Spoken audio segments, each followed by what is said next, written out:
साहेबांनी गुन्हा मागे घ्यायची प्रक्रिया केली. त्या शेतकऱ्याला त्याची जनावरं ताब्यात देण्याची पण प्रोसेस केली. तुम्हाला जनावरं पण भेटली. परंतु कालपासून जे आजपर्यंत या शेतकऱ्याला नाहक त्रास झालाय तो नेमक्या भरपाई कोण देणार हा मुद्दा आहे. मुळातच जनावरं शेतकऱ्यांची, शेतकरीच त्याचा मालक, पण त्रास देणारी इतर लोक आहेत. गो तस्करी होते, तस्करांना पकडा तुम्ही, पण शेतकऱ्यांना का पकडताय हा प्रश्न आहे. मुळात कोणत्याही पोलीस स्टेशन मध्ये हेच चालू आहे. तथाकथित लोकांकडून याच्यामध्ये खूप मोठं रॅकेट आहे, पैशांचं वगैरे खूप मोठं आहे, छोटं नाही आहे. आणि याच्यामध्ये सगळ्यात जास्त हा गरिबांना दिला जातोय. आपण काय मागणी केली? आम्ही साहेबांना एक विनंती केली की तुम्हाला जो कॉल येतो त्याची शहानिशा करा. जर ते खोटं असेल तर सगळ्यात पहिला त्यांच्यावरती गुन्हा दाखल करा. जे पोलिसांना मिसलीड करताय त्यांना सगळ्यात पहिला धडा शिकवा, ही सगळ्यात पहिली मागणी होती.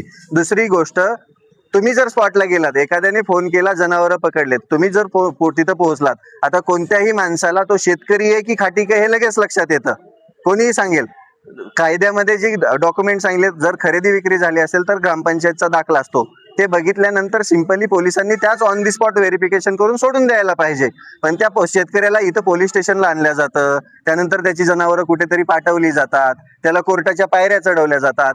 या गोष्टीकडे न बघता एक माणुसकी आणि माणूस या नात्याने त्या शेतकऱ्यांचा व्हेरिफिकेशन झालं की तिथल्या तिथं ती जनावरं सोडली पाहिजेत. मुळातच सगळ्यात पहिली आमची मागणी आहे की या कायद्यानुसार शेतकऱ्यांच्या जनावरांना टॅगिंगची सुविधा आहे, म्हणजे टॅगिंग केली पाहिजे हा नियम आहे. मग सरकारने पशुवैद्यकीय दवाखान्यामार्फत ही टॅगिंग सगळ्यात पहिली करून घेतली पाहिजे. तेव्हाच्या कायद्याची कडक अंमलबजावणी होऊ शकते. बोगस जी गोरक्षक आहेत ते अशा पद्धतीचा गैरफायदा घेऊन प्रकार करतात. राज्यामध्ये हे सर्रास चालू आहे, काय सांगाल? मुळातच कोणालाही अधिकार नाहीये, ना कायद्यामध्ये तसं लिहिलेलं आहे. तथाकथित जी काही लोक आहे त्यांनी शेतकऱ्यांना त्रास देऊ नये. तुम्हाला बाकी त्या कत्तल करणाऱ्यांना, तस्करांना काय करायचे ते करा, आम्हाला काही प्रॉब्लेम नाहीये. परंतु तुमच्या मार्फत शेतकऱ्यांना त्रास होतोय, तुमच्या मार्फत शेतकरी देशोधडीला लागायचं काम चालू आहे, ते सगळ्यात पहिलं बंद करा. असं बेकायदा काम करणं भारतीय संविधानाच्या बाहेर आहे आणि त्याला पण कलम लागू शकतात. माझी पोलिसांना विनंती आहे, हे जर बेकायदा कोणी करत असेल तर त्यांच्यावरती पहिले गुन्हे दाखल झाले पाहिजे. आता दाखल झालेला गुन्हा मागे घेतलेला आहे, त्यांनी सी प्रोसेस मध्ये टाकून दिलेले. शेतकऱ्याची जनावरं पण परत भेटलेली आहेत.